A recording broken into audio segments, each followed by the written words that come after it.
ரட்சகருமாய் இருக்கிற இயேசு கிறிஸ்துவின் நாமத்தினாலே உங்கள் யாவரையும் நான் வாழ்த்துகிறேன். ஹல்லேலூயா. குடும்பம் என்பது ரொம்ப முக்கியம்.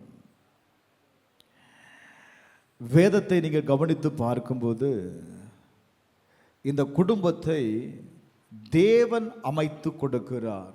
குடும்பம் என்பது தேவனால் அமைத்து கொடுக்கப்பட்ட ஒன்று அல்லது தேவனால் உருவாக்கப்பட்ட ஒன்று. அதனால தான் தேவனால் அமைக்கப்பட்ட அந்த குடும்பத்தை, தேவனால் அமைத்து கொடுக்கப்பட்ட அந்த அமைப்பை பிசாசு என்ன செய்கிறான் அப்படின்னா, தேவன் அவருடைய பார்வையில் நல்லது என்று எதையெல்லாம் பார்த்தாரோ அதை எல்லாவற்றையும் அவன் என்ன செய்கிறான் அப்படின்னா அதை கெடுத்து போடுகிறான். இன்றைக்கு நம்முடைய குடும்பங்களில் சில சூழ்நிலைகள், சில பிரச்சனைகள் ஏன் மாறாமல் இருக்கிறது? ஏன் மாறாமல் இருக்கிறது? ஒரு பக்கம் நம்ம ஜெபிக்கிறோம், இன்னொரு பக்கம் உபவாசம் பண்றோம், ஆனால் சில பிரச்சனைகள் நம்மளோடு கூட டிராவல் பண்ணிக்கிட்டே இருக்கு. பாருங்க, என்ன காரணம்? வேதத்தை கவனித்து பார்த்த பொழுது நெகோமியாவின் புஸ்தகம் 4வது அதிகாரம் 14வது வசனத்தை வாசிக்கலாம்.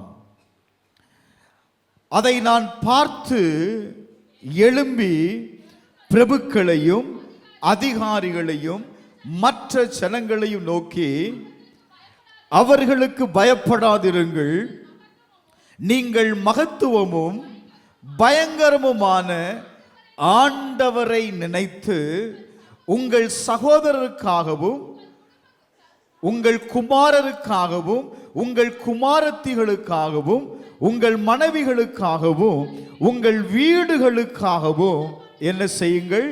யுத்தம் பண்ணுங்கள் என்றேன். வேதம் சொல்லுகிறது, யாரை நினைத்து? மகத்துவமும் பயங்கரமுமான தேவனை நினைத்து என்ன செய்யணுமா? உங்களுடைய சகோதரர்களுக்காக, உங்களுடைய பிள்ளைகளுக்காக, உங்களுடைய குடும்பத்தில் இருக்கிற ஒவ்வொருவரையும் நினைத்து என்ன செய்யணுமா?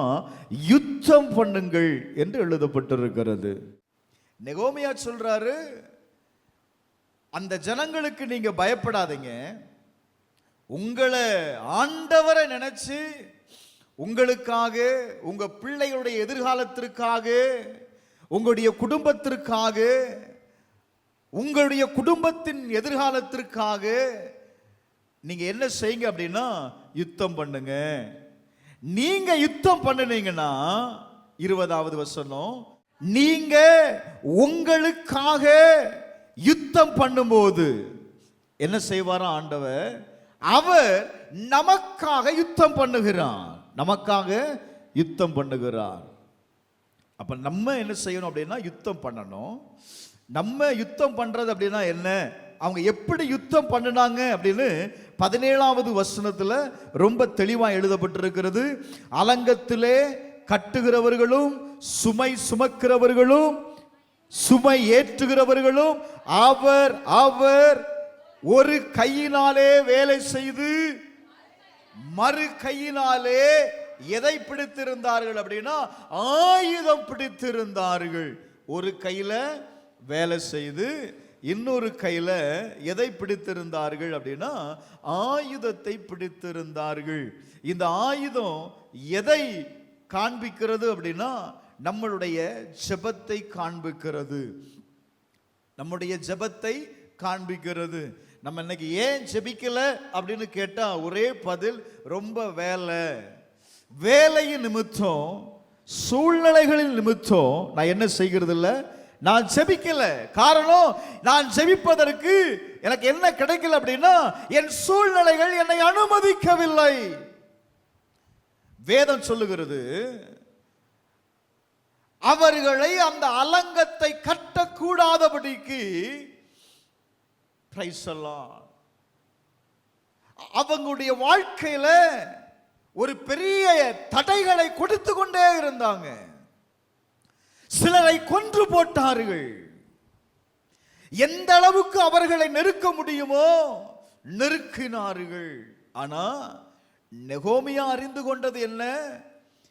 இவங்களை பாதுகாக்க வேண்டிய சுவர் இடிந்திருக்கிறதுனால அந்த சுவரை நாம் மறுபடியும் கட்டி எழுப்பி விடுவோமே ஆனால் ஜனங்களுக்கு ஒரு பாதுகாப்பு கிடைச்சிரும், ஜனங்கள் சுகமாய் இருப்பார்கள், ஜனங்களுடைய வாழ்க்கையில எந்த தீங்கும் அவர்களை அணுகாது என்கிற காரியத்தில் அவன் தீர்மானமாயிருந்தான்.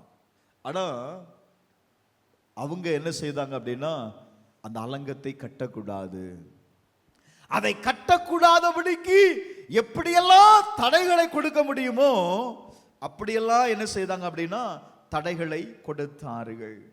அவங்கள அவமதித்தாங்க, அவங்க மனமடிவாகும்படி பேசினாங்க, அவங்க மேல எரிச்சல் கொண்டார்கள், அவங்க வேலையை தடுத்தாங்க, அவங்களை எதிர்த்தார்கள்.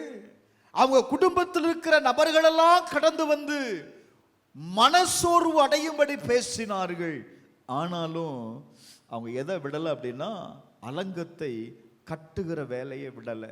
காரணம், எதற்காக கட்டினாங்க அப்படின்னா தன்னுடைய குடும்பத்திற்காக, தன்னுடைய பிள்ளைகளுக்காக, பிள்ளைகளுடைய எதிர்காலத்திற்காக அவர்கள் அந்த சூழ்நிலையில் அந்த அலங்கத்தை கட்டுகிறார்கள். அப்போ கட்டுவதற்கு முன்பதாகவே நான் சொன்னேன், அவர்கள் என்ன செய்தார்கள் அப்படின்னா தேவனிடத்தில் ஜெபம் பண்ணினார்கள். தேவனிடத்தில் ஜெபம் பண்ணி ஒரு மனமாய் அந்த வேலையை ஆரம்பிக்கிறத பார்க்க முடியும். இன்றைக்கு நாம் நம்முடைய குடும்பத்தை சுற்றி இருக்கிறதான அலங்கத்தை நாம் பார்க்கிறது இல்லை. அது எப்படி இருந்தா என்ன, பிரைஸ் எல்லாம் ஓடிக்கிட்டே இருக்கிறோம்.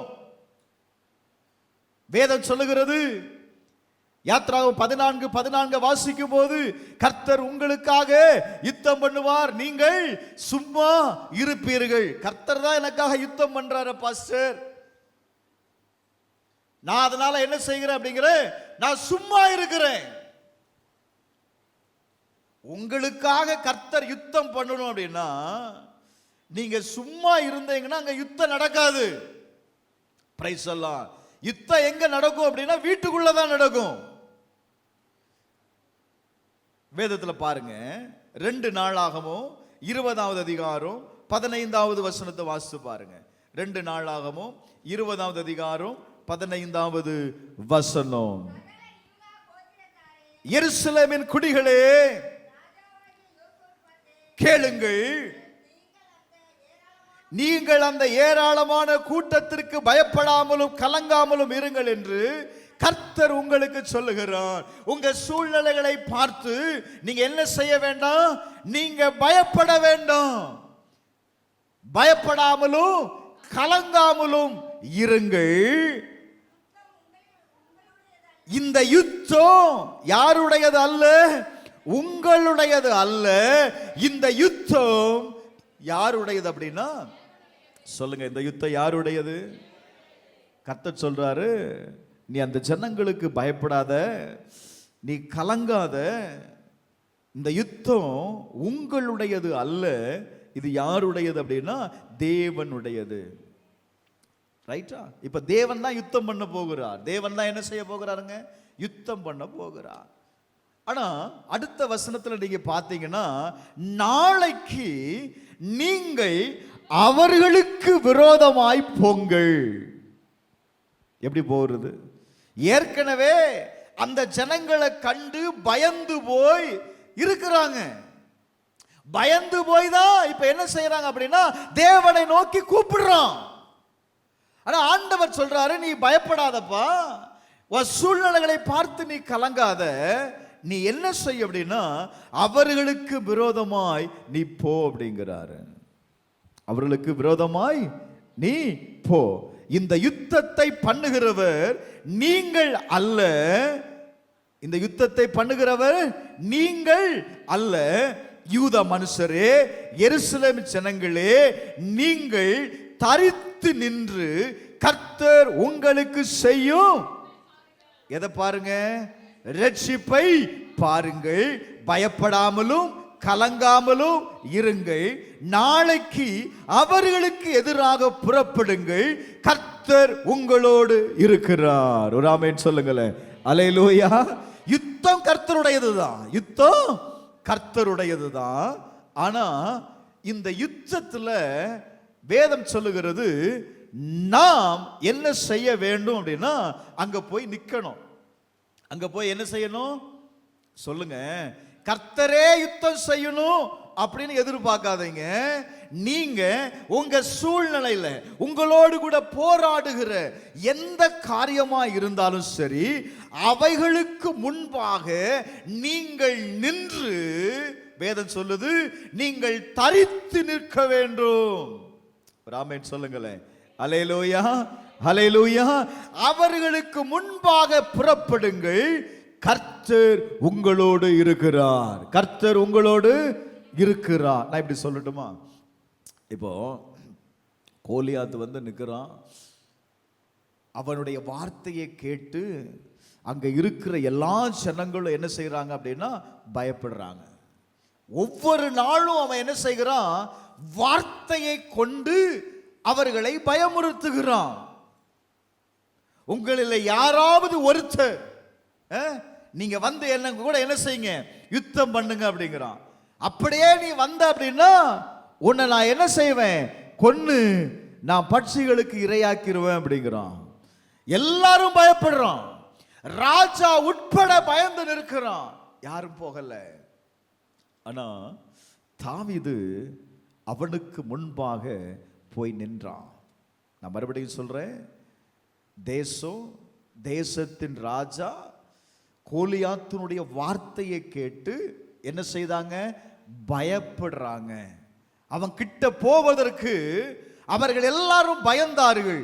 ஆனா தாவீது என்ன செய்தான் தெரியுமா? அவனுக்கு முன்பாக, கோலியாத்திற்கு முன்பாக போய் நிற்கிறான். ஒரு ஆமென் சொல்லுங்களேன். அல்லேலூயா.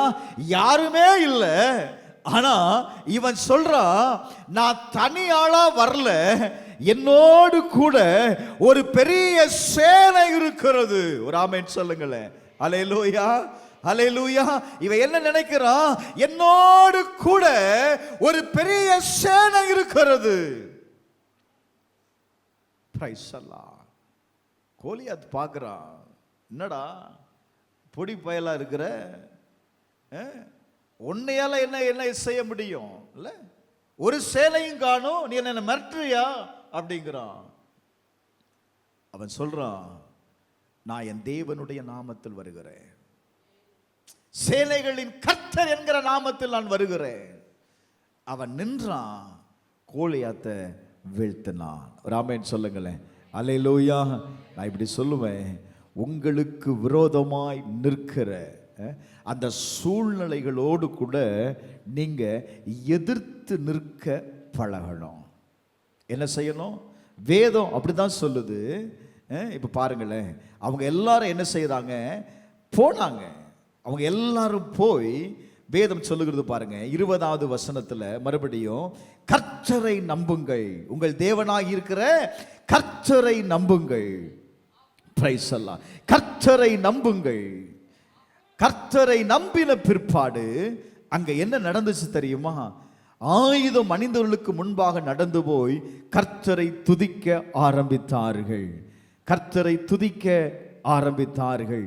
கர்த்தரை துதிக்க ஆரம்பித்த பொழுது யூதாவுக்கு விரோதமாய் வந்த பதிவிருந்த அம்மோன் புத்திரரையும் மோவாபியரையும் சேயீர் மலை தேசத்தாரையும் ஒருவருக்கு விரோதமாய் ஒருவரை கர்த்தர் எழும்ப பண்ணினதினால் அவர்கள் என்ன செய்தார்கள்? வெட்டுண்டு விழுந்தார்கள். அல்லேலூயா, அல்லேலூயா. அவர்களுக்கு விரோதமாய் கடந்து வந்த யாரை பார்த்து பயந்தார்களோ அவர்களுக்கு முன்பாக நின்றார்கள். நின்று என்ன செய்தாங்க அப்படின்னா, ஆயுதத்தை கையில் எடுத்தாங்க. என்ன ஆயுதம்? கர்த்தரை துதிக்க ஆரம்பித்தார்கள். ஒரு ஆமென் சொல்லுங்களேன். அல்லேலூயா, அல்லேலூயா. நாம் கர்த்தரை துதிக்கும் பொழுது, துதி என்பது அது ஒரு ஆயுதமாய் இருக்கிறது. ஜெபம் என்பது ஒரு ஆயுதமாய் இருக்கிறது. கர்த்தருடைய வார்த்தை என்பது ஒரு ஆயுதமாய் இருக்கிறது.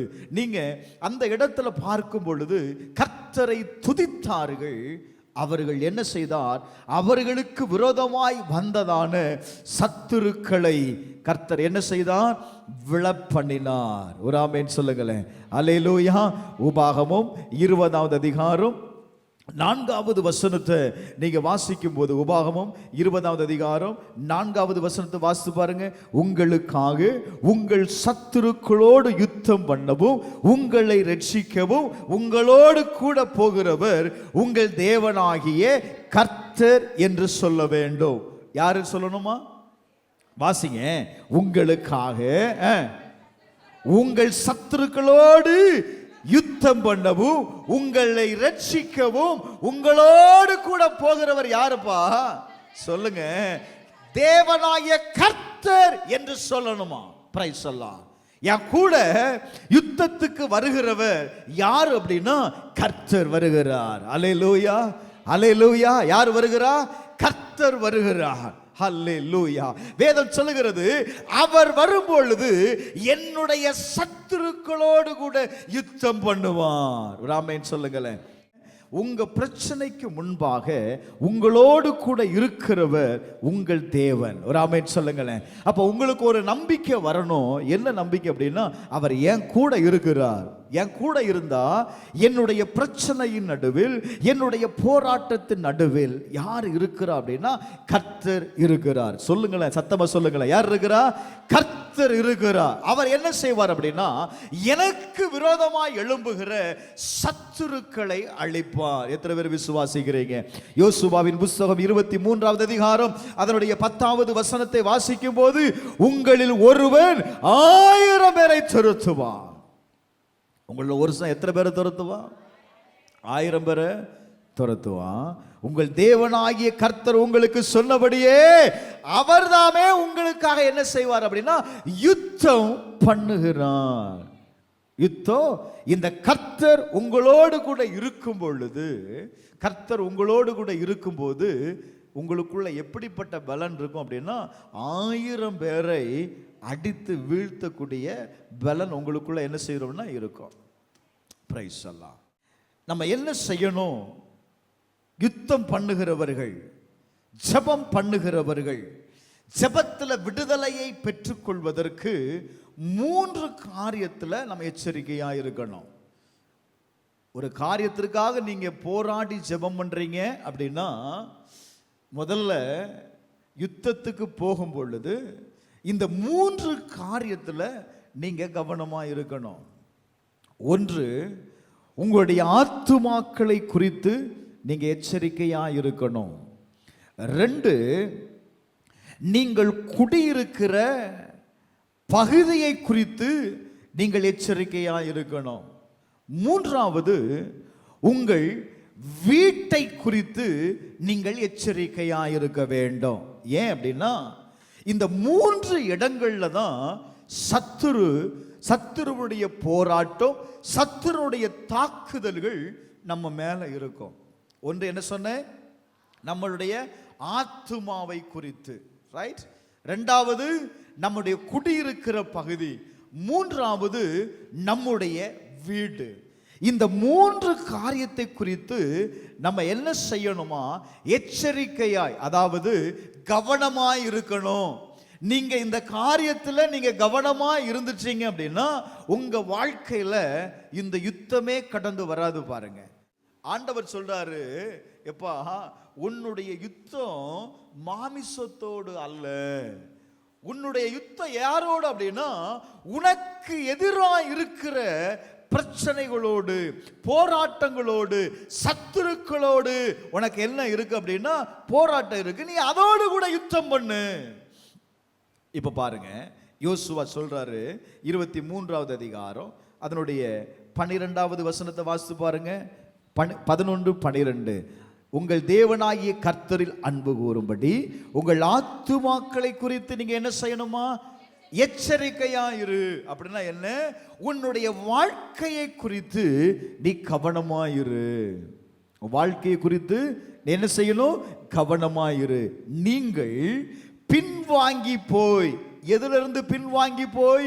உங்கள் தேவனாகிய கர்த்தரிடத்துல நீ என்ன செய்யணும் அப்படின்னா அன்பு கூறணும்.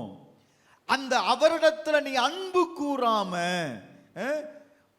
நீ விட்டு விலகிட்ட அப்படின்னா, அடுத்த வசனம் வாசிங்க. உங்களுக்குள்ளே மீதியாயிருக்கிற இந்த ஜாதிகளை சேர்ந்து அவர்களோடு சம்பந்தம் கலந்து நீங்கள் அவர்களிடத்தில் அவர்கள் உங்களிடத்திலும் உறவாடினால், நீங்கள் அவர்களிடத்திலும் அவர்கள் உங்களிடத்திலும் உறவாடினால், ஆண்டவர் சொல்ற வார்த்தையை கவனிங்க. கர்த்தர் சொல்றாரு, உங்கள் தேவனாகிய கர்த்தர் இனி அந்த ஜாதிகளை உங்களுக்கு முன்பாக என்ன செய்ய விட மாட்டார் அப்படின்னா துரத்தி விட மாட்டார். என்ன செய்ய மாட்டாருப்பா? துரத்தி விட மாட்டார். ஏன் சில பிரச்சனைகள் மாறாமல் இருக்கிறது? எவ்வளவு ஜெபம் பண்ணியும் ஏன் இந்த பிரச்சனைக்கு ஒரு முடிவு இல்லாம இருக்கிறீங்க அப்படின்னா, அங்க அடுத்த அந்த வார்த்தை கண்டினியூ பண்ணுங்க. உங்களுக்கு கொடுத்த இந்த தேசத்துல இருந்து அழிந்து போக மட்டும் அவர்கள் உங்களுக்கு யாராயிருப்பார்கள்? கண்ணியாயிருப்பார்கள், வலையாயிருப்பார்கள், உங்கள் விலாக்களுக்கு சவுக்காகவும் உங்கள் கண்களுக்கு முள்ளாகவும் இருப்பார்கள் என்று நிச்சயமாய் அறிந்து கொள்ளுங்கள். ஹலோ, அப்ப நீங்க அறிந்து கொள்ளணும். தேவனை ஆராதிக்காம முழு இருதயத்தோடு தேவனிடத்துல அன்பு கூறாம பிரைஸ் எல்லாம் நீங்க பின்வாங்கி போய், நீ பாருங்க சர்ச்சில் பாதி பேரை காணோம், முக்காவாசி பேரை காணோம், எங்க போனான்னு தெரியல. பின்வாங்கி போய் உங்களுடைய ஆத்துமா பின்வாங்கு போகுமே ஆனால், எதை விட்டு? தேவனை ஆராதிப்பதை விட்டு நீங்க பின்வாங்கி போவீங்க அப்படின்னா பிரச்சனைகள் தீராது. இதை நீ அறிந்து கொள்ளணும். பிரைஸ் அல்லாஹ். அப்போ என்னுடைய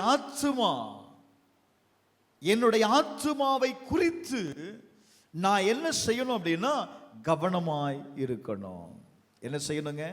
கவனமாய் இருக்கணும். என்னுடைய ஆத்துமா கர்த்தரை ஆராதிக்கணும்.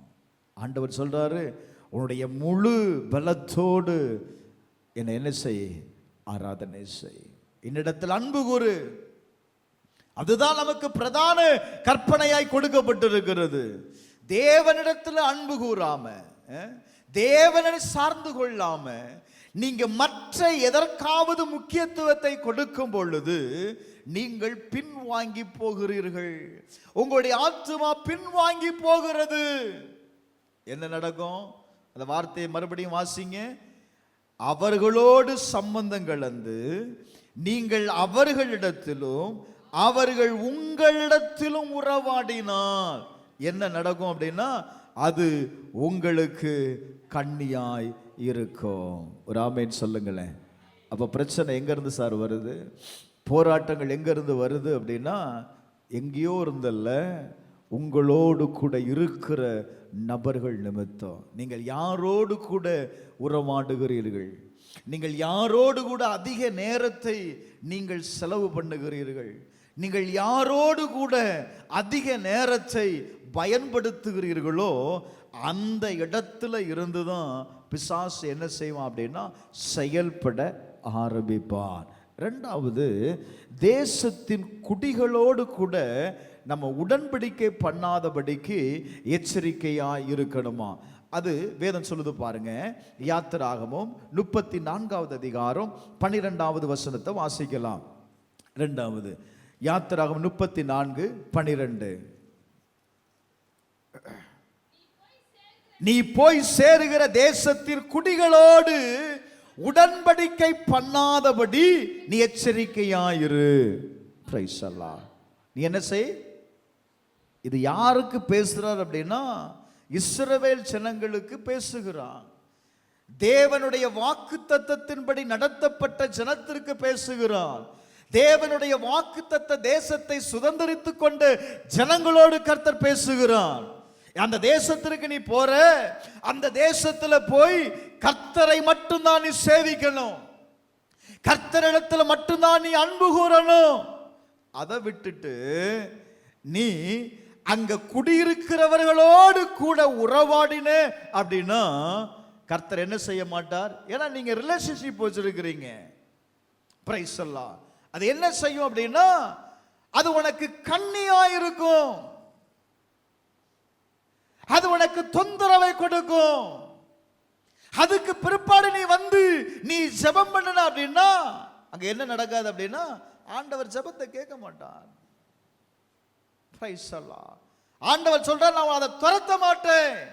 இரண்டாவது, தேசத்தின் குடிகளோடு நீ உடன்படிக்கை பண்ணாதபடி நீ என்ன செய்ய அப்படின்னா எச்சரிக்கையாயிரு. நீ பண்ணினால் அது உனக்கு எப்படி இருக்குமா? கண்ணியாயிருக்கும், உன் நடுவில் கண்ணியாயிருக்கும். ரட்சிக்கப்பட்டவன் ரட்சிக்கப்படாதவனோடு கூட நீ உடன்படிக்கை பண்ணுவ அப்படின்னா அது உனக்கு கண்ணியாயிருக்கும். ஒரு நாள் 2 நாள்ல வாழ்க்கை முழுவதும் கண்ணியாயிருக்கும். ஆண்டவர் சொல்றாரு, முதல்ல உன்னுடைய ரிலேஷன்ஷிப்ல நீ கவனமாயிரு. நீ குடியிருக்கிற பகுதியில் இருக்கிற ஜனங்களோடு கூட நீ கவனமாயிரு. அப்படி இருக்கும் பொழுதுதான் என்ன நடக்கும் அப்படின்னா பிசாசு உங்களை என்ன செய்ய முடியாது அப்படின்னா தாக்க முடியாது. மூன்றாவது, உங்க வீட்டை குறித்து எச்சரிக்கையா இருக்கணும். இதுதான் ரொம்ப முக்கியம். எதை குறித்து சொல்லுங்க? வீட்டை குறித்து எச்சரிக்கையா இருக்கணும். முதல்ல நான் சொன்னேன், நீங்க யாரோடு கூட உறவாடுகிறீர்கள், யாரோடு கூட பேசுகிறீர்கள், பிரைஸ் எல்லாம் அந்த காரியத்தில் உங்க ஆத்துமாவுக்கு, உங்க வாழ்க்கைக்கு, உங்க பரிசுத்தத்திற்கு கரைப்பட்டுறாதபடி நீ கவனமா இருக்கணும். நான் பேசக்கூடாதுன்னு சொல்லல. நான் சொல்ற பாயிண்ட் என்ன அப்படின்னா, உன் கூட இருக்கிற ஆளோடு கூட, உன் கூட இருக்கிற நபர் நிமித்தம் உங்களுடைய பரிசுத்தம் கலைந்து போயிடக்கூடாது. உங்களுடைய வாழ்க்கைக்கு களங்கம் ஏற்பட்டு விடக்கூடாது. அதுல நீ கவனமாயிருக்கணும். நீ குடியிருக்கிற பகுதியில் நீ கவனமாயிருக்கணும். மூன்றாவது, வீடு. ஏன்னா யுத்தமே அங்கதான் நடக்குது. யுத்தமே எங்க தான் நடக்குது? என்ன யுத்தம் எங்க நடக்குதுங்க? வீட்டுக்குள்ளதான் யுத்தமே நடக்குது. யாரோட யுத்தம் நடக்குது? புருஷனோடு, மனைவியோடு, பிள்ளைகளோடு, மாமனார் மாமியாரோடு, நாத்தனாரோடு, இவங்களோட தான் நம்ம என்ன இருக்கு? யுத்தம் நடக்குது பாருங்க. பிரைஸ் எல்லாம். இன்னைக்கு இந்த யுத்தத்தை நிறுத்தணும், யுத்தத்தை நிறுத்தணும். இந்த யுத்தத்தினால தான் நீங்க ஜெபம் பண்ணாம இருக்கிறீங்க. நான் கண்டுபிடிச்சிட்டேன். இந்த வீட்டில் இருக்கிற பிரச்சனையினால என்ன செய்ய முடியல? சொல்லுங்க, ஜெபம் பண்ண முடியல. ஜெபம் வரமாட்டுக்கு. அப்படியே ஜெபம் பண்ணாலும் நம்ம யாருக்கு விரோதமா ஜெபம் பண்றோம்? யாருக்கு விரோதமாக ஜெபம் பண்ணுறோங்க? தேவனுக்கு விரோதமாவா? இல்ல. யார் நம்மளோட யுத்தம் பண்றாங்களோ அவங்களுக்காக ஜெபம் பண்றோம். ஏசப்பா, நீர் எல்லாத்தையும் பார்த்துட்டு தான் இருக்கிறீரு, நான் சும்மா தான் இருக்கிறேன். ஆனா இந்த ஆளு என்ன வெட்டுறாரு? நீங்க செய்த தவறுகளை நம்ம என்ன செய்கிறது இல்லைன்னா அக்செப்ட் பண்றது இல்லை, அதை ஏற்றுக்கொள்ளுகிறது இல்லை. வேதம் சொல்லுது, உங்க வீட்டை குறித்து நீங்க எச்சரிக்கையா இருக்கணும். பிரைஸ் எல்லாம். உபாகமம் 23வது அதிகாரம் 14வது வசனம் வேதம் சொல்லுது பாருங்க. உன் தேவனாகிய கர்த்தர் உன்னை ரட்சிக்கவும் உன் சத்துருக்களை உனக்கு ஒப்பு கொடுக்கவும். ரைட், இருங்க. தேவன் நம்ம கூட இருக்கும்போது அவர் என்ன செய்வார்னு சொன்னேன் சொல்லுங்க. அவர் நம்ம ரட்சிக்கிறார், நம்முடைய சத்துருக்களை நம்ம கையில ஒப்பு கொடுக்கிறார். இல்ல, அவர் யுத்தம் பண்றார். இங்க பாருங்க, உன் தேவனாகிய கர்த்தர் உன்னை ரட்சிக்கவும், உன் சத்துருக்களை உன் கையில ஒப்பு கொடுக்கவும். எங்க உலாவுகிறார் அப்படின்னா, உன்னுடைய வீட்டிற்குள்ளே யார் உலாவுகிறது அப்படின்னா கர்த்தர் உலாவுகிறார். எங்க உலாவுகிறாரு சொல்லுங்க, எங்க உலாவுகிறாருங்க? வீட்டுக்குள்ள கர்த்தர் உலாவுகிறாராம். இப்போ உங்க வீட்டில் கர்த்தர் உலாவுகிறாரா? நான் சொல்லுவேன், கர்த்தர் உலாவினார் அப்படின்னா அங்க என்ன இருக்காது? சண்டை இருக்காது. அப்ப அங்க யார் உலாவுகிறது? கேள்வியா வச்சிருவோம். அடுத்த வசனத்தை வாசிங்க. ஆகையால் அவர் உன்னிடத்தில் அசுசியான காரியத்தை கண்டு உன்னை விட்டு போகாதபடிக்கு உன் பாளை எப்படி இருக்கணுமா? சுத்தமா இருக்கணும். ஒரு ஆமென் சொல்லுங்களேன். அப்ப கர்த்தர் உங்க குடும்பத்திற்குள்ள உலாவணும். கர்த்தர் உங்களுடைய குடும்பத்துல உங்களோடு கூட இருக்கணும் அப்படின்னா உன்னுடைய பாளையம் எப்படி இருக்கணும்? சுத்தமா இருக்கணும். வீடு எப்படி இருக்கணும்? சுத்தமா இருக்கணும். அசுத்தம் இருந்துச்சு அப்படின்னா தேவன் உள்ள வர மாட்டார். தேவன் உன்னுடைய வீட்டுக்குள்ள வாசம் பண்ண மாட்டார். பிரைஸ் அல்லாஹ். அப்படின்னா என் வீடு எப்படி இருக்கணும் அப்படின்னா சுத்தமா இருக்கணும். தேவன் விரும்புகிற சுத்தம், தேவன் விரும்புகிற பரிசுத்தம் எனக்கு மட்டும் இல்லைங்க.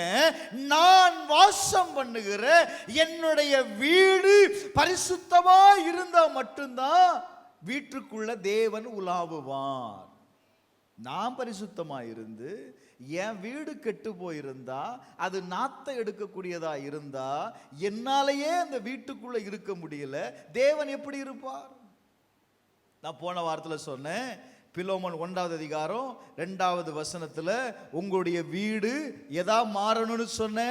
சபையாய் மாறணும். உன் வீடு எதாய் மாறணும்? ஒரு திருச்சபையாய் மாறணும்.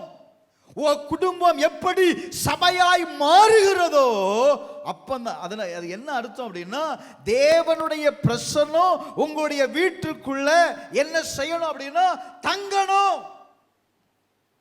தேவ பிரசன்னம் உங்க வீட்டில் தங்கும் பொழுது என்ன நடக்கும் அப்படின்னா, ஓபேத் ஏதோமினுடைய வீட்டில் தேவனுடைய பிரசன்ஸ் தங்கி இருந்த பொழுது கர்த்தர் அவனை ஆசீர்வதித்தார். அவனுக்கு உண்டான எல்லாவற்றையும் கர்த்தர் ஆசீர்வதித்தார். ஆசீர்வதிப்பதற்கு ஓபேத் ஏதோமுடைய வீட்டில் 70 பேர் இருக்கிறான். எத்தனை பேர் இருக்கிறாங்க? பெரிய குடும்பம், 70 பேர் இருக்கிறான். அப்ப இந்த 70 பேர்ல ஒருத்தம் கூட எப்படி இருக்கக்கூடாது அப்படின்னா அசுத்தமா இருக்கக்கூடாது. அந்த வேலையை செய்கிற அந்த உடன்படிக்கை பெட்டிக்கு செய்ய வேண்டிய எல்லா பராமரிப்புகளையும் எல்லா துதிகளையும் செலுத்துகிற ஒவ்வொருவரும் என்ன செய்யணும் அப்படின்னா பரிசுத்தமா இருக்கணும். ஓபேத் ஏதோ மட்டும்தான் அந்த பட்டியை பராமரித்தானா? இல்லை, அவனுடைய வீட்டில் இருக்கிற அத்தனை பேரும் என்ன செய்தாங்க தெரியுமா? அந்த உடன்படிக்கை பெட்டிக்காக தங்களை பரிசுத்தம் பண்ணி கொண்டார்கள். ஏன்? பரிசுத்தம் இல்லாம எவனாவது ஒருத்தன் துணிகரமா அந்த பெட்டியை தொட்டா அவன் செத்தான். அப்ப அவனுக்குள்ள என்ன வந்திருக்குது? ஒரு பயம் வந்துச்சு. பிரைஸ் எல்லாம். அப்ப அந்த பலிபீடத்திற்குள்ள போகும்போதெல்லாம், அந்த ரூமுக்குள்ள போகும்போதெல்லாம் அங்க பெட்டி இருக்கு. அப்ப உள்ள போகணும். என்ன செய்வது? என்னை பரிசுத்தம் பண்ணணும். அப்ப நல்ல கவனிங்க, உங்களுடைய வீட்டில் அசுத்தமான காரியங்கள் இருக்குமே ஆனால் பிரைஸ் எல்லாம் என்ன உண்டாயிரும் அப்படின்னா பிசாசு உள்ள வருவான். பிசாசு அங்க யார் இருக்க மாட்டா அப்படின்னா கர்த்தர் இருக்க மாட்டார். கர்த்தருடைய பிரசன்ஸ் அங்க இருக்காது. பிரைஸ் எல்லாம் வேதம் சொல்லுது பாருங்க.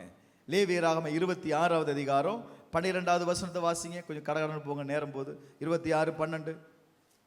லேவியராகமம் 26:12. சீக்கிரம்.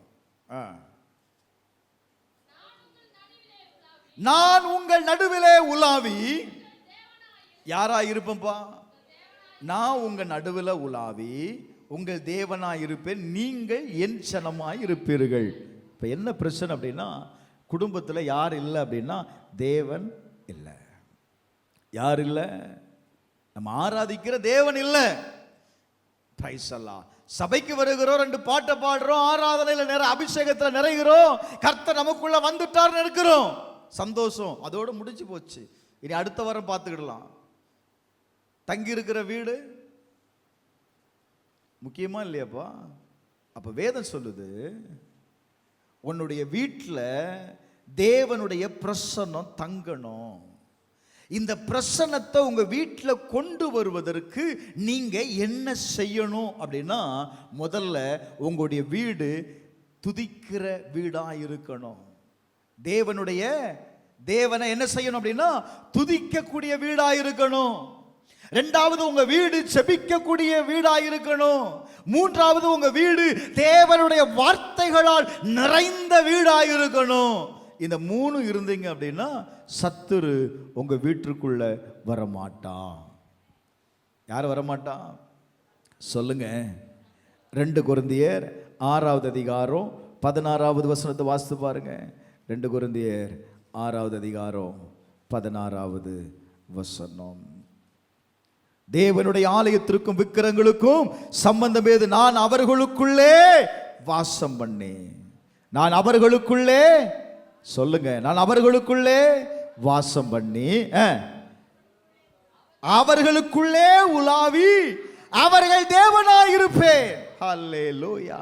தேவன் எதை விரும்புகிறார் அப்படின்னா, உங்களோடு கூட வாசம் பண்ண, உங்க வீட்டில் உங்களோடு ஒரு நபராய், உங்க குடும்பத்தில் ஒரு நபர் எப்படி இருக்கிறாரோ அதை போல தேவன் உங்களோடு கூட என்ன செய்ய விரும்புகிறார் அப்படின்னா வாசம் பண்ண விரும்புகிறார். 2வது உங்களோடு கூட உலாவ விரும்புகிறார். உங்களுடைய பயணத்தில் எல்லா இடத்திலையும் உங்களோடு கூட இருக்க விரும்புகிறார். யாரா இருக்க விரும்புகிறார் அப்படின்னா தேவனா இருக்க விரும்புகிறார். அன்றைக்கு இஸ்ரவேல் ஜனங்களுடைய பயணத்தில் கர்த்தர் அவர்களோடு கூட இருந்தார்ல. வீட்டை விட்டு வெளியே போனா என்ன செய்தது அப்படின்னா மேக ஸ்தம்பம் அவங்களை என்ன செய்தது? வழி நடத்தினது. இரவில் அக்னி ஸ்தம்பம் அவங்களை என்ன செய்தது? வழி நடத்தினது. மீண்டும் வீட்டுக்குள்ள வந்த உடனே அந்த தேவனுடைய செயல் என்ன பண்ணிருச்சு அப்படின்னா அவங்களுடைய வீட்டின் மேல தங்கி இருந்தது. அப்ப தேவனுடைய பிரசன்னம் எந்த வீட்டிற்குள்ள இருக்கிறதோ, பிரைஸ் அல்லாஹ், அந்த வீட்டிற்குள்ள யார் இருப்பா அப்படின்னா தேவன் இருப்பார். தேவன் இருப்பார். உங்கள் கவனத்திற்கு, அப்போ உங்க வீட்டில் சண்டைகள் பிரச்சனைகள் வருவதற்கு காரணம் என்ன அப்படின்னா யார் இல்லை? தேவன் இல்லை. யார் இல்லை? தேவன் இல்லை. தேவன் உங்க வீட்டுக்குள்ள இருப்பார் அப்படின்னா அங்க என்ன நடக்காது அப்படின்னா யுத்தம் இருக்காது, சமாதானம் உண்டாயிருக்கும். உங்களுடைய வீட்டை நான் மறுபடியும் சொல்றேன் பாருங்க, யாருடைய வீடா மாத்தணும் அப்படின்னா தேவனுடைய வீடாய் மாறணும். தேவனுடைய வீட்டா என்ன செய்யணும்? மாறணும். இப்போ பாருங்க, இப்போ மோசே ஆண்டவர்கிட்ட கேட்குறான், ஆண்டவரே உம்முடைய பிரசன்னம் எனக்கு முன்பாய் கடந்து செல்லட்டும். அவ்வளவுதானே, என் பிரசன்னம் உனக்கு முன்பாய் செல்லணும், அவ்வளவுதானே. உடனே ஆண்டவர் சொல்றாரு, சரி நீ போ, என் பிரசன்னத்தை நான் உனக்கு முன்பாக அனுப்பித்தாரேன் அப்படின்னு சொல்லலை. அவனை ஆயத்தமாக்கி எங்க வந்து நிக்க சொல்றாரு தெரியுமா? தேவனுடைய பிரசன்னத்தில் வந்து நிக்க சொல்றார். ஒரு ஆமென் சொல்லுங்களேன். அல்லேலூயா, அல்லேலூயா. தேவனுடைய சமூகத்தில் வந்து நில்லுன உடனே அந்த இடத்துல அவன் என்ன செய்யப்பட்டான்? தேவனுடைய பிரசன்னத்தினால அவன் நிரப்பப்பட்டான். அவனை சுற்றிலும் ஒரு பிரசன்னம் அவனை ஆளுகை செய்திருந்தது.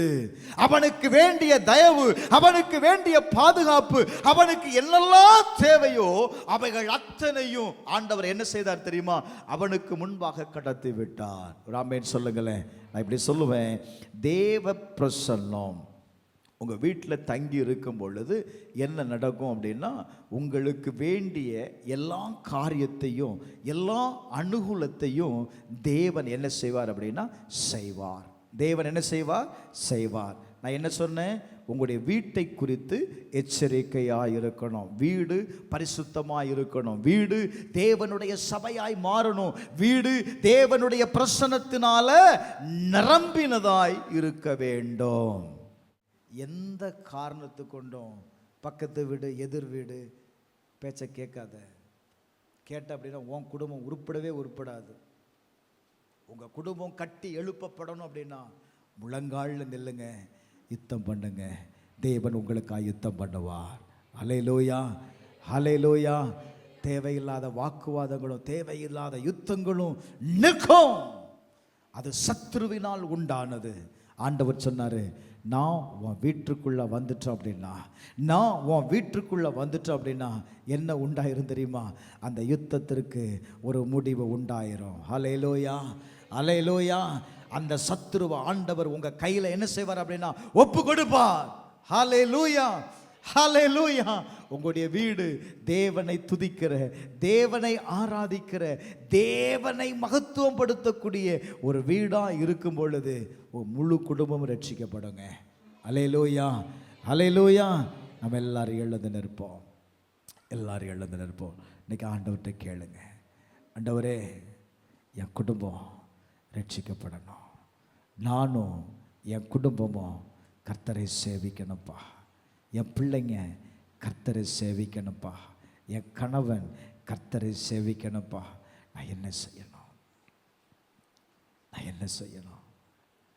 சில பிரச்சனைகள் மாறாமல் இருக்குது, சில சூழ்நிலைகள் மாறாமல் இருக்கிறது. காரணம் என்னப்பா? எத்தனை பேர் நம்புறீங்க என் குடும்பத்தை என்னால் மாற்ற முடியும்னு விசுவாசிக்கிறீங்களா? என் கணவனை என்னால் மாற்ற முடியும்னு விசுவாசிக்கிறீங்களா? என் பிள்ளைங்களை என்னால் மாற்ற முடியும்னு விசுவாசிக்கிறீங்களா? இன்றைக்கே நீ ஜெபம் பண்ண ஆரம்பி. இப்போ ஜெபம் பண்ண ஆரம்பிக்கலாமா? கர்த்தர் உன்னோடு பேசியிருக்கிறாரு. ஜெபம் பண்ணுங்க, ஜெபம் பண்ணுங்க, ஜெபம் பண்ணுங்க. ஆண்டவரே, ஆண்டவரே, இந்த யுத்தம், இந்த யுத்தம் உங்களுடையது அல்ல, இது கர்த்தருடையது. ஏன் தெரியுமா? பிசாசு எங்கெல்லாம் எதிர்த்து நிற்கிறானோ, யாரையெல்லாம் அழிக்க நினைக்கிறானோ அந்த இடத்துல கர்த்தர் இறங்குகிறார், கர்த்தர் இறங்குகிறார். அவனை அழிக்க விடாதபடி, அவனை அழிக்க விடாதபடி, அவனை சேதப்படுத்தாதபடி கர்த்தர் அந்த இடத்துல இறங்குகிறார். கர்த்தர் இறங்கணும் அப்படின்னா, கர்த்தர் உன் வீட்டுக்குள்ள இறங்கணும் அப்படின்னா, கர்த்தர் அந்த யுத்தத்தில் இறங்கணும் அப்படின்னா, ஓ ரியல் மனாசே, ஆண்டவர் சொல்லுகிறார், நீ யுத்தம் பண்ணுகிறவளாய் மாறு, நீ ஜெபிக்கிறவளாய் மாறும் பொழுது ஆயுதத்தை நீ எடுத்துக்கோ, எடுத்துக்கோ, எடுத்துக்கோ, ஆயுதத்தை எடுத்துக்கொள் சகோதரா. ஓ தேங்க்யூலா.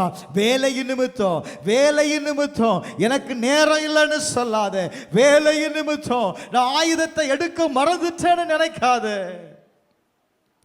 வேலையும் செய்தாங்க, ஆயுதத்தையும் கையில் பிடித்திருந்தாங்க. எப்போ பிசாசு வருவான்னு தெரியாதுப்பா. வேதம் சொல்லுகிறது, அவன் கட்சிக்கிற சிங்கம் போல யாரை விழுங்கலாமோ என்று அவன் வகை தேடி சுற்றி திரிகிறானா, அவன் வகை தேடி சுற்றி திரிகிறானா. இன்றைக்கு அநேக குடும்பங்களை இன்றைக்கு பிசாசால் என்ன செய்கிறான் தெரியுமா? அழிக்கும்படி, அழிக்கும்படி, அந்த குடும்பத்தை அழித்து விடும்படி பல உபத்திரவத்தை கொடுத்து, பல சோதனைகளை கொடுத்து, பல பிரச்சனைகளை கொடுத்து, அவர்களை தேவ திட்டத்திற்குள்ள வரக்கூடாதபடி அவர்களை என்ன செய்கிறான்? தேவ திட்டத்திலிருந்து அவர்களை விலக்குகிறானே. ஓ தேங்க்யூலா, தேங்க்யூலா. தேவனுடைய திட்டத்திற்காக ஓ தேங்க்யூலா ஒப்பு கொடுக்கப்பட்ட ஓ ஓ தேங்க்யூலா. ஏவாளுடைய வாழ்க்கையில பிசாசு என்ன செய்தான் தெரியுமா? தேவ திட்டத்திலிருந்து அவளை விலக்கினான். அவள் கீழ்ப்படியாமையின் நிமித்தம் அவளுடைய வாழ்க்கையில மறுபடியும் பிரச்சனை, மறுபடியும் சாபம், மறுபடியும் போராட்டம் கடந்து வந்ததுயா. எத்தனை முறை தேவனுடைய வார்த்தைக்கு நம்ம கீழ்ப்படியாம போகிறோம். அப்படியே ஒப்பு கொடுங்களேன், ஒப்பு கொடுங்களேன். ஆண்டவரே, ஆண்டவரே, என்னுடைய கீழ்ப்படியாமை நாட்களை மன்னிங்கப்பா. இன்னைக்கு நான் கீழ்ப்படிய விரும்புகிறேன். சொல்லுங்க. உங்களால் யாரும் இடறிடக்கூடாதுப்பா. உங்களால் உன் குடும்பம் இடறிடக்கூடாது. சில குடும்பத்தில் நான் பார்க்கிறேன், சில நபர்கள் அவங்கள தான் கை காட்டுவாங்கல்ல, அவங்கள தான் கை காட்டுவாங்கல்ல. ஒன்னால தான். அப்போ நீங்கள் தானே காரணமாக இருக்கிறீங்க. மனம் திரும்பலாமே, மனம் திரும்பலாமே. நான் சொல்லுவேன், நீங்கள் ஜெபிக்கிறவங்களாய் மாறிட்டீங்கன்னா, நீங்கள் ஜெபிக்கிறவங்களாய் மாறிட்டீங்கன்னா உங்களால் தானே அந்த குடும்பம் அப்படி இருக்கு. அப்போ நீங்கள் மாறிட்டீங்கன்னா உங்களால் அந்த குடும்பம் கட்டப்பட்டுருமே, உங்களால் அந்த குடும்பம் ஆசீர்வதிக்கப்பட்டுருமே, உங்களால் அந்த குடும்பம் தலை நிமிர்ந்துருமே. ஏன் மாறக்கூடாது? இன்னைக்கு சொல்லுங்க, நான் மாறியிருந்த ஆண்டவரே, நான் மாறியிருந்த ஆண்டவரே. எத்தனை பேர் ஒப்பு கொடுக்குறீங்க? என்னால் தான் என் குடும்பம் இப்படி இருக்குன்னு சொல்கிறாங்கப்பா, என்னால் தான் என் குடும்பம் இப்படி இருக்குன்னு சொல்கிறாங்கப்பா. நான் மாற விரும்புகிறேன், என் குடும்பத்தை நான் மாற்ற விரும்புகிறேன். சொல்லி ஒப்பு கொடுங்க, ஒப்பு கொடுங்க. தேவன் இறங்குகிறதை நான் பார்க்கிறேன். ஒரு தேவனுடைய ஆவியானவர் உங்களுக்குள்ள இறங்குகிறதை நான் பார்க்கிறேன். உங்கள் ஸ்பாவங்களில் ஒரு மாற்றம், உங்கள் செயல்களில் ஒரு மாற்றம், உன் குடும்பத்திற்குள்ள ஒரு மாற்றம் ஆண்டவரனை கொடுக்க விரும்புகிறார். நான் சொல்லுவேன், தேவனால் அமைத்து கொடுக்கப்பட்ட இந்த குடும்பம் தேவனுடைய பார்வையில் விலையேற பெற்றதுப்பா. உன் குடும்பம் விலையேற பெற்றது, உன் குடும்பம் விலையேற பெற்றது, உன் குடும்பம் விலையேற பெற்றது. அப்படின்னா என்ன தெரியுமா? உன் குடும்பம் விலை மதிக்க முடியாதது. ஹல்லேலூயா. உன் குடும்பம் விலை மதிக்க முடியாதது. எஸ் எஸ் எஸ், விலை மதிக்க முடியாத குடும்பத்தை கர்த்தர் கட்டி எழுப்ப விரும்புகிறார். இன்னைக்கு அநேக பேர் சொல்கிற வார்த்தை, அநேக பேர் சொல்கிற வார்த்தை, என்னால் முடியாது. தேவன் சொல்கிறாரு, உங்களால் முடியும். என்னை பலப்படுத்துகிற கிறிஸ்துவினால எல்லாவற்றையும் செய்ய எனக்கு பலன் உண்டு, பலன் உண்டு. உங்களை பலப்படுத்துகிற கிறிஸ்து, உங்களை பலப்படுத்துகிற கிறிஸ்து எல்லாவற்றையும் செய்து முடிக்க உங்களுக்கு பலனை தருவாராக. செபிப்போமா? பரலோக பிதாவே, இயேசுவின் நாமத்தில் செபிக்கிறப்பா. ஆண்டவரே, விலையேறப்பெற்ற குடும்பத்தை என் கரத்தில் கொடுத்துருக்கிறீங்க. விலையேறப்பெற்ற குடும்பத்தை என் கரத்தில் கொடுத்துருக்கிறீங்கப்பா. அந்த குடும்பத்தை தேவனுக்கு முன்பாக நிறுத்துவதற்கு எனக்கு கிருபையை தாரும், எனக்கு கிருபையை தாரும். எனக்கு உதவி செய்யும், எனக்கு உதவி செய்யும். என் பிள்ளைகளை ஆதாயப்படுத்த, என் மனைவி ஆதாயப்படுத்த, என் திருச்சபையை ஆதாயப்படுத்த எனக்கு பலனை தாரும் ஆண்டவரே. ஞானத்தை தாரும். நான் விவேகத்தோடு நடந்து கொள்ள கர்த்தர் உதவி செய்யுங்க ஆண்டவரே, உதவி செய்யுங்க. இந்த ஆலயத்திற்குள்ளே வந்திருக்கிற ஒவ்வொருவருக்காக நான் செபிக்கிறேன். ஒவ்வொரு குடும்பத்தையும் கர்த்தர் இந்த நாளில் பொறுப்படுங்க, ஆசீர்வதிங்க. உம்முடைய வார்த்தையை கொண்டு உம்முடைய பிள்ளைகளுடைய குடும்பம் கட்டப்படுவதாக இயேசுவின் நாமத்தில் செபிக்கிறேன் நல்ல பிதாவே, ஆமென்.